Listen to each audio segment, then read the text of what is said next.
Good evening, ladies and gentlemen. It's a beautiful 2nd of March, 2025. Spring is almost upon us.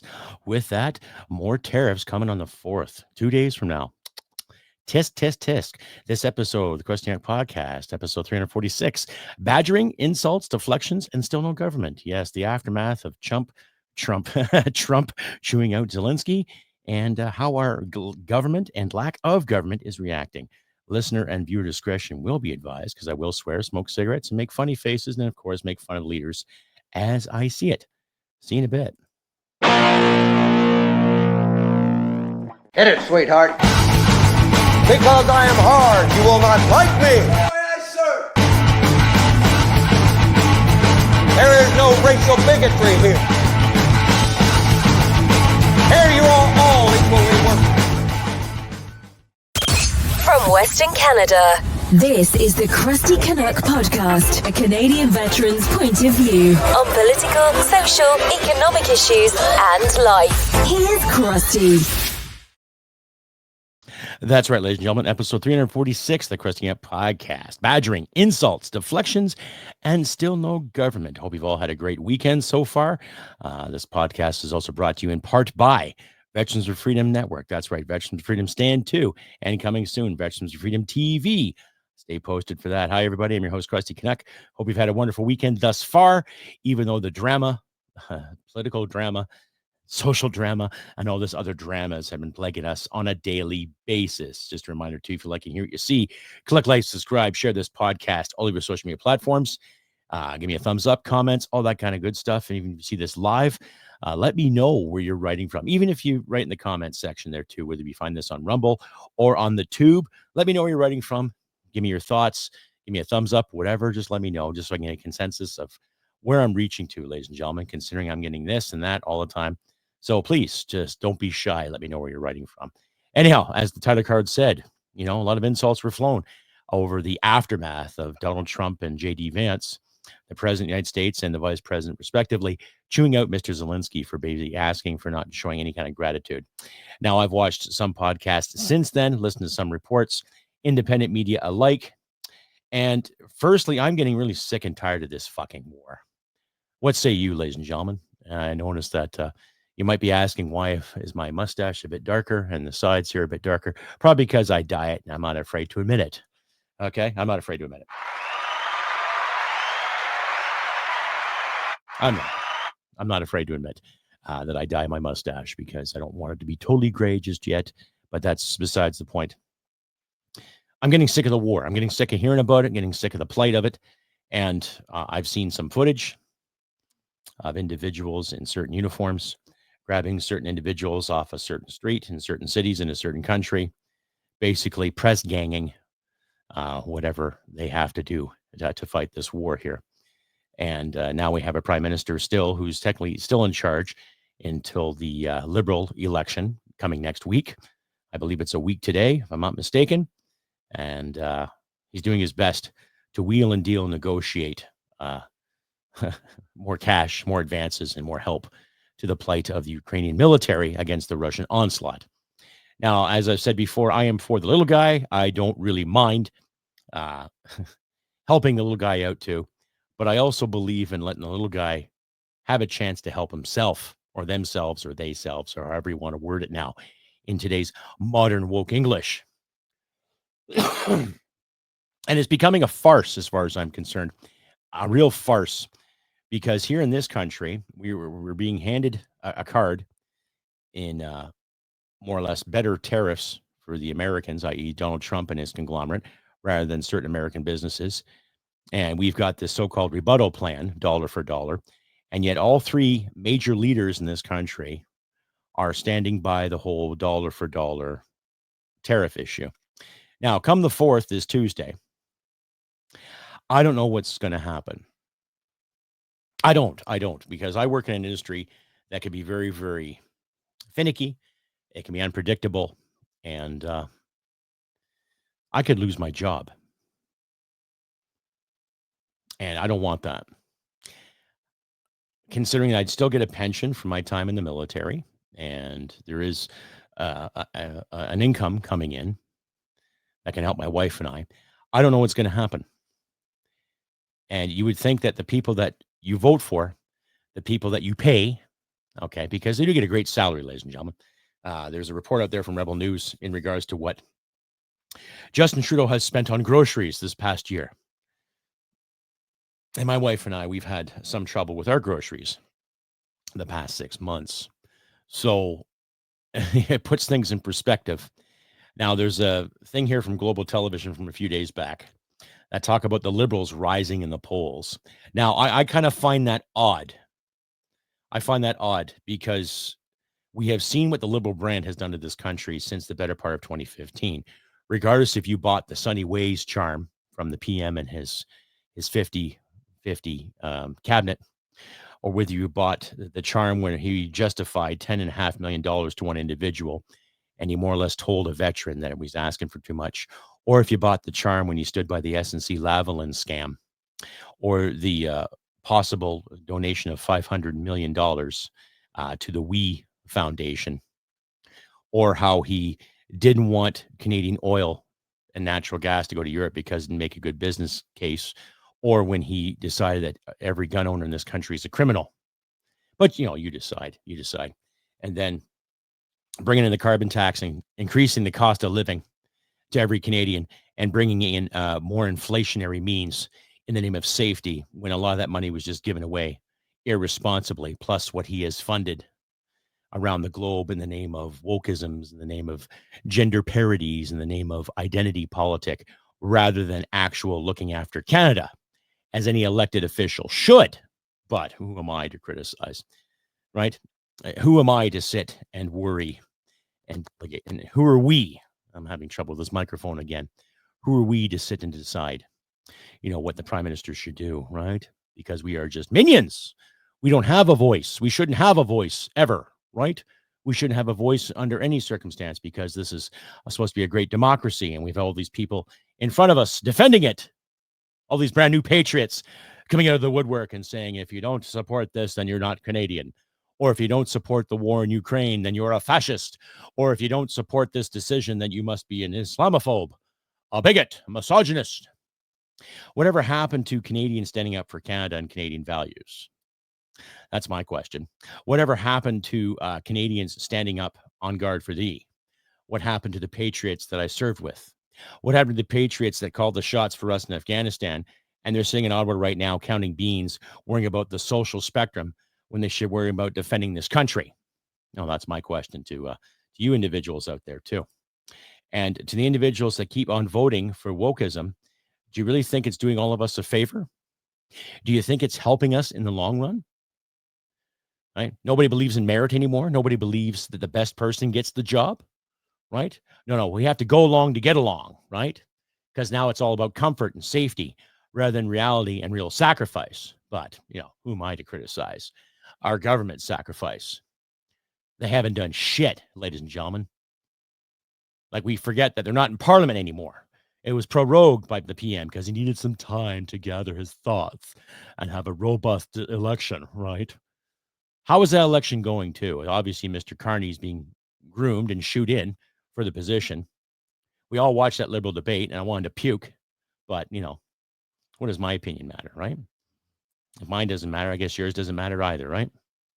Right back after this. Stay updated and follow Crusty Canuck on Facebook, Twitter, Gab, Telegram, YouTube, and Podbean. Subscribe today and donate at crustycanuck.ca. And you're back, ladies and gentlemen, episode 346 of the Crusty Canuck podcast. Badgering, insults, deflections, and still no government. Hi, everybody. I'm your host, Crusty Canuck.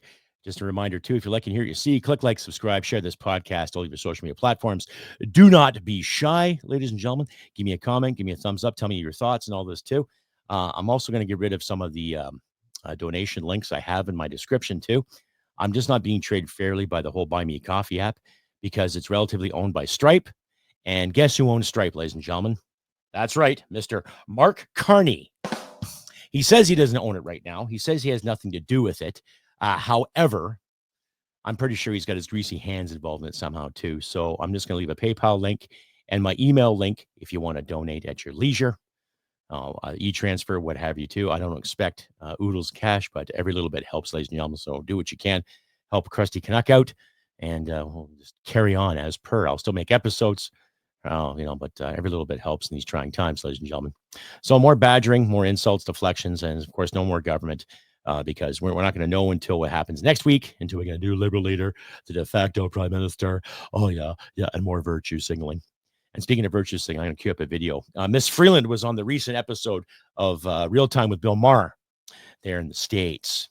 So it's interesting what she's had to say. I will play that video for you in its entirety, at least her interview with Mr. Bill Maher. Not a bad comedian, a little too left-leaning for me, but he's pretty well down to earth, and I've always enjoyed his work. So, ladies and gentlemen, you decide. But here's the thing from Global in regards to the Liberal issue, meaning that they're up in the polls. And like I always say, listen, you guys decide. My opinion is this. I think there's something a little more shady going on in the works, but I'm not going to get all conspiratorial here. I'm just going to really play it for your understanding. And I'll keep the captions on, too, in case there's some of you have trouble hearing. But I'll just play it for you. And like I say, guys, you decide. You decide. I just get so sick and tired of these what ifs. It's just, to me, it's turning into a media dog sandwich or a dog's breakfast. For the first time since 2021, the federal Liberals are leading against the Conservatives. They have overturned a 26-point deficit. New polling done exclusively for Global News shows the Liberals in first place among decided voters at 38%, and the Conservatives trailing behind by 2 points at 36%. For more on this, we're joined by Daryl Bricker, CEO of Ipsos Polling. Thank you for joining us today, Daryl. Now, this obviously comes after a series of events from both sides of the border. What are some of the factors impacting the huge change? Well, I think there's two things, and either one of them just by themselves probably wouldn't be causing this. The two things are the Liberal leadership is changing. Justin Trudeau has left, and there's going to be a new leader of the Liberal Party, and I think people are interested in seeing who that's going to be. And then the second thing is the threat from south of the border has moved us off of litigating whatever the Liberals did over the last 10 years to the here and now, which is dealing with the United States. This data really touches on demographics and regions. How does that the results of this really break down in terms of that? Is it certain groups that are making these changes? Where we've seen the biggest movement are in central Canada. So in the province of Quebec and also Atlantic Canada, by the way, it's Atlantic Canada, Quebec, and in the province of Ontario, where the Liberals and Conservatives are very close, but they haven't been close for quite a long time. So it's basically everywhere west of the or east of the Ontario-Manitoba border that seems to be looking at the Liberals more. The Conservatives are still looking pretty good in Western Canada. It's interesting because we have had some recent elections provincially and seen both a Liberal and a Conservative outcome from those. Do you think that provincial and federal politics interact in that way and we see some changes? Not so much. I think people are really separating them in their minds. I mean, it's interesting. People think that what's going on in Ontario right now is something about free trade with the United States and Doug Ford being able to deal with Donald Trump. But when we look at the issues and Global News' polling, free trade doesn't rank that high in terms of what's going on in the provincial election. At the federal level, it's quite a different thing, and people know that they're parties and different leaders. And what does that polling show in terms of an appetite for a federal election to come? The highest we've seen it in a very long time. When we started looking at this for Global News back around just before Justin Trudeau left, there really wasn't much of an appetite for an election. Now there's overwhelming appetite for an election. 86% of Canadians say they want to have an election to put in place a government to deal with what's going on south of the border, and almost half of us are saying they want it done immediately. Did this look like a shock change that we wouldn't see continue polling that way, or does this seem like an increase that might continue? Well, it's really hard to say. When things get unstable, you really don't know necessarily where they're going to settle down. But I think that the Liberals are having a really good role at the moment. It's very difficult for the Conservatives to break through in this type of an environment because people are focused on what's going on in terms of our relationship with the United States, and that's something that really the government carries. But also, party leadership campaigns always attract attention. And we do typically see this type of change in party prospects. So there's nothing really for the Conservatives to do in that context. So they're going to have to find a way to punch through all of this and get their message back out there to Canadians, or it will just continue as it is. Well, definitely a very big change we're seeing today. Thank you very much, Daryl Bricker from Ipsos Polling, our CEO. Thank you for joining us today. Thanks for having me on. Yeah, that's from Ipsos poll. There's been also accusations to them being somewhat biased in the world of politics. However, there's been a few episodes, my buddy Paul from Radio Reaction, Northern Perspective, Frank Vaughan, just name a few that have talked about how there is a rise in it. And I like to tell my Ontario viewers, and especially my Quebec viewers out there too, do you honestly think that the Liberal brand has done this country a favor? Ask yourself that in regards to resource markets, free markets, small business, letting people do their thing, letting people just carry on and have their lives in order, right? Have they done a great job with that? Ask yourself that question. Are they going to turn around and do a great job regardless of what Blarney Carney says, what Commie Karina Gold says, what Tweaky Krista Freeland says, or what that Bayless guy says, who made a small fortune from respirators, by the way. He was an MP for 4 years, and they went to his medical company, right? And he made some money off a government contract. And all four of them are vying for the Liberal vote to become the induct prime minister in case we have an election. Now, you saw there 86% of the Canadians polled want an election. So that's a good thing. Now, is there any truth to that? Who knows? Because I'm, for one, I'm getting sick and tired of these polls. I am. I'm getting tired of it. Because who do you believe now? Every one of the three major parties has blown smoke up our tushes one way or the other. And they have said wonderful things in regards to the economy. Oh, we have a AAA credit rating. Credit doesn't buy fucking groceries. Credit doesn't keep the lights on. Right? Doesn't make sure little Billy and Beth get to their sports on time. Someone's got to pay for that credit. Who is it? Interesting. You and I. It's that simple. Right? But then again, like I said earlier in the show, what do we know, right? We're just the plebes in this corporation called Canada. Stay updated and follow Crusty Canuck on Facebook, Twitter, Gab, Telegram, YouTube, and Podbean. Subscribe today and donate at crustycanuck.ca. And you're back, ladies and gentlemen, episode 346, the Crusty Canuck podcast. That's right, badgering, insults, deflections, and still no government. So once again, I will plead with the majority of the populace in this country, Ontario and Quebec. You have the voting power, right? You got the first past the post issue. So when it comes to bringing in a new prime minister, a new government, it will be the same thing as the Harper years, the same thing as the Mulroney years. Will this new Liberal de facto PM, will it be just the same as Jean Chrétien? Or just Trudeau 0.20? Not 2.0, 0.20. A smaller condensed version like a can of soup with half-fast goodness and more sodium for your heart. Something to think about, ladies and gentlemen. Like I said, I'm getting sick and tired of the whole Ukraine war issue. I'm getting sick and tired of worrying about the Israeli war. How come we don't have enough Canadians worrying about Canada? Right? Anyone can wave that flag behind me. Anyone can do that. Anyone can scream and yell and bark orders. Okay, the real talent is where the heart is. Is the heart involved in that flag? Regardless of what flag you fought under, there's three of them behind me here. You got the red ensign on one side, you got the Union Jack in the middle, and you got the maple leaf on the other. Okay? All these flags represented Canada at one time. Okay? My grandfather fought under the red ensign. Friends of mine, veterans I have met throughout the years have fought under the red ensign. Right? You can go back to the First World War and people who fought under the Union Jack. And then from 1965 until now, every mission that Canada was on, whether it be peacekeeping, peacemaking, humanitarian, and combat in Afghanistan, a lot of my brothers and sisters fought with the red and white. So we all fought under this country here.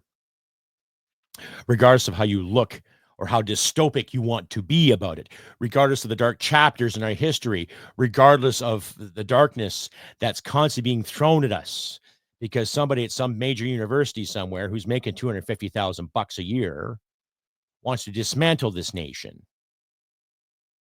And how many of the sheep follow that? How many of the people follow that doctrine?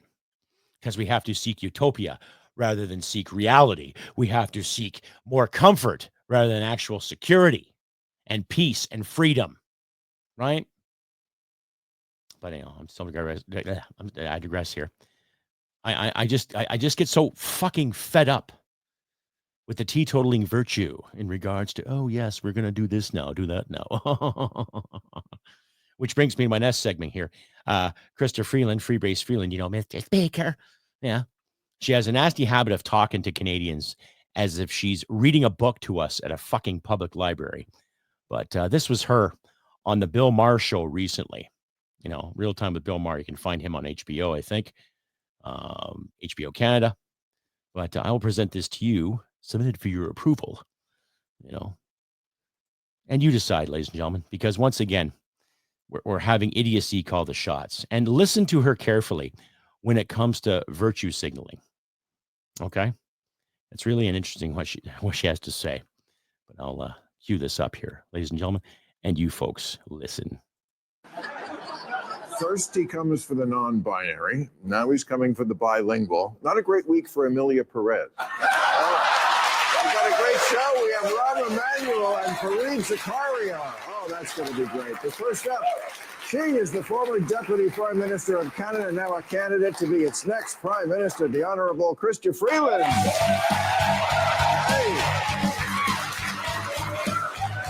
Hi. Great to see you. Canada. All right. Boy, you look like you are in full campaign mode there. I am. And is there any Canadians here? Oh, I know there are. They're not all Canadian. They're just... Well, you are going to be the next Prime Minister of Canada, and we're very proud here because you were on our show many times in the past. When what were you, the finance? You are the finance minister just until recently, right? That's right. When you were on our show, what was your title? I was the U.S. managing editor of the Financial Times. The Financial Times. Well, you're moving up in the world, and now you're going to be the governor of our 51st state. Never. That is not the job I'm campaigning for. Well, And I want to be really clear, Bill, because yes. Canadians, we started off being sad because Americans, you're our friends, you're our neighbors. And it was just a shock for Canadians. But then Canadians got really angry because it's the president of the United States is saying repeatedly that he wants to use economic coercion to force us to become the 51st state. I mean, do you take it seriously or do you think it's just trolling? No, I take it seriously, and Canadians do too. I am in full campaign mode. And so a couple of weeks ago, I was in a small city called Saskatoon. And a little 4-year-old girl came up to me with her mother. Oh, here comes the lie. Ari, yeah. And she said to me in the serious way a little 4-year-old can you stop Trump from invading Canada? So right now, we are a country where 4-year-old children are saying, how do we stop this guy from invading my country? Okay, so I have a question for you. Can you stop Trump from invading Canada? Yep, here we go again. 4-year-old girl, so precocious enough. You're going to stop a big bad man from invading my country?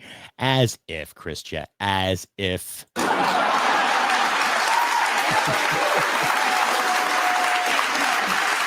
I never thought you and 4-year-old girls from Saskatoon had that much in common, Bill, but I'll tell you what, yes, I can. And not because of me, but because of Canadians. Canadians... We're not really people who, wear our flag on our lapel.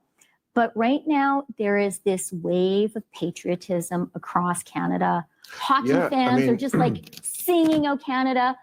Restaurants are pulling U.S. wine from their menu. Snowbirds, it's a cold winter, but snowbirds are not flying south. I'm wearing a Tim Horton cap these days. I support that.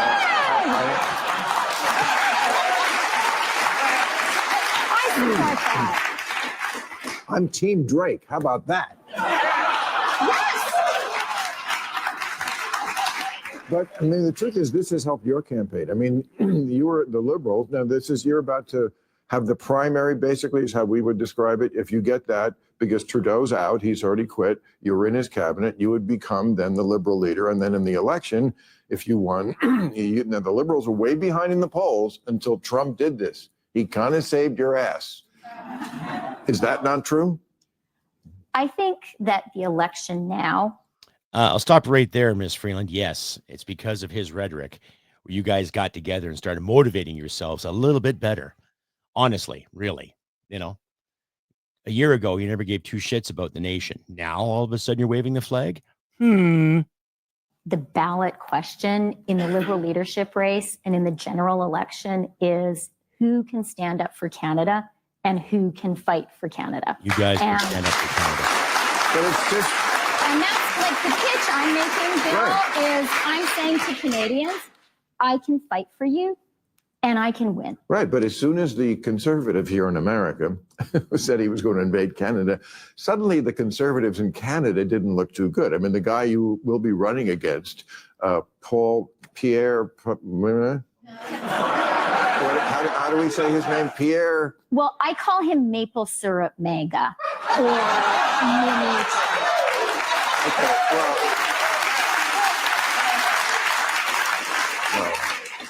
of course, that doesn't help with my pronunciation. Sorry.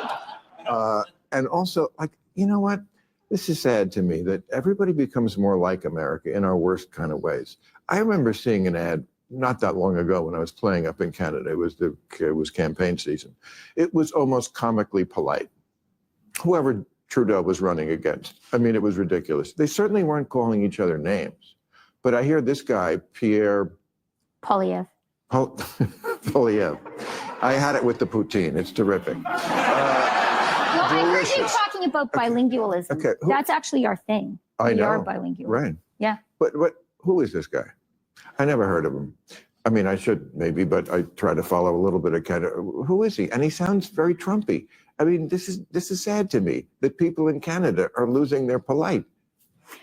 Well, I think it's sad for us too. And he is pretty Trumpy. And I think he built a campaign on trying to imitate Trump.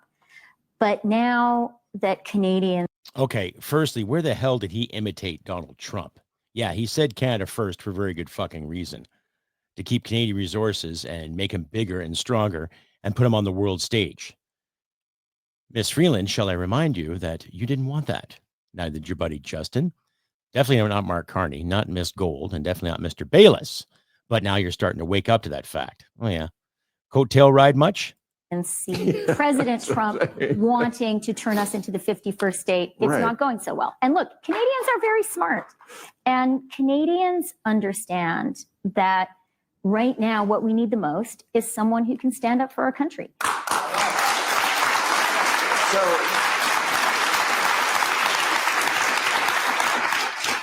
So Justin Trudeau, who's on his way out, used to be very popular. I mean, he still has his fans, 3.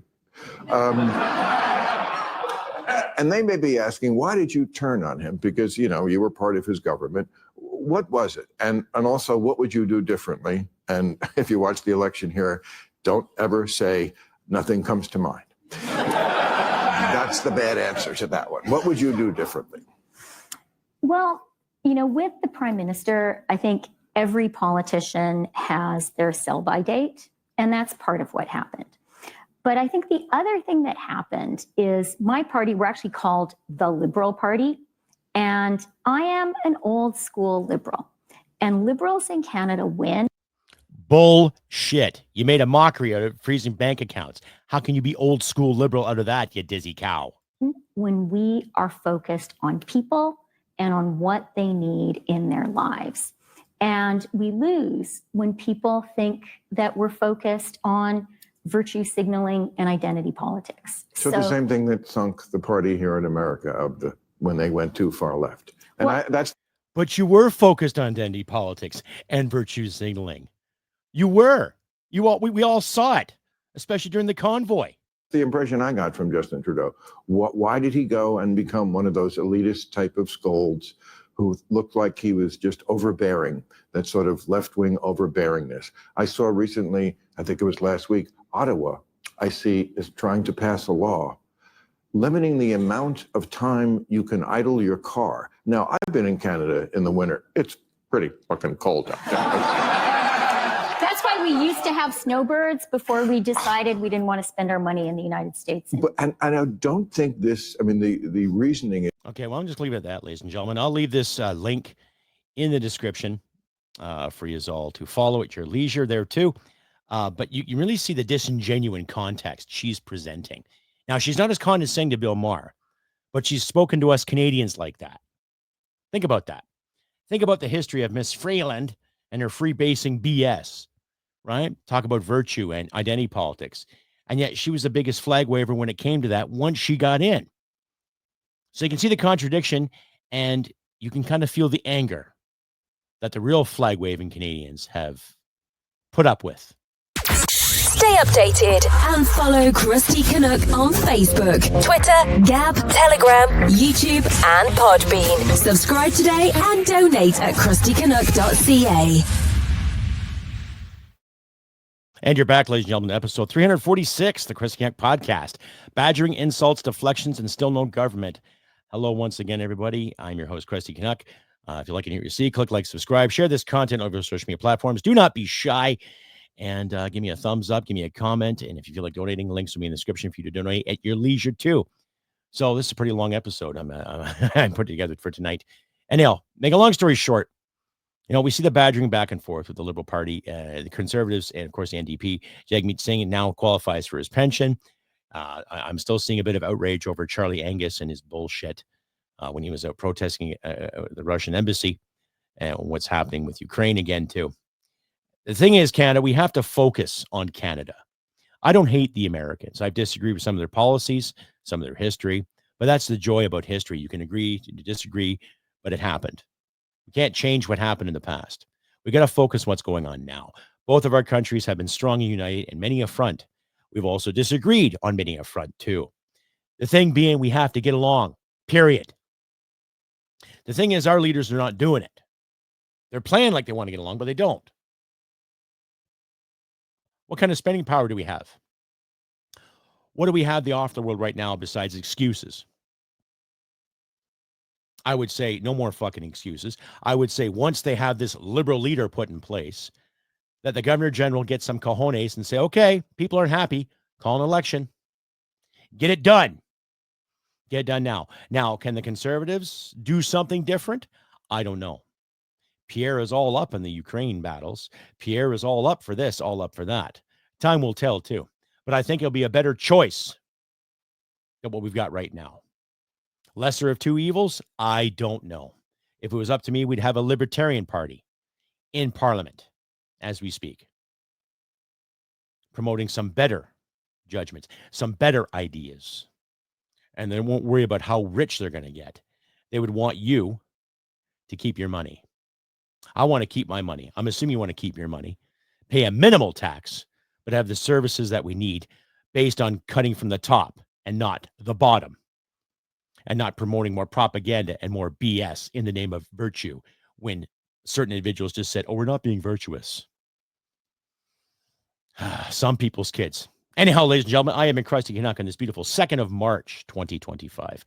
I wish good things for you all out there as per. I'm actually writing some more notes, more creativity. I'm getting some more screenplay ideas in the works too.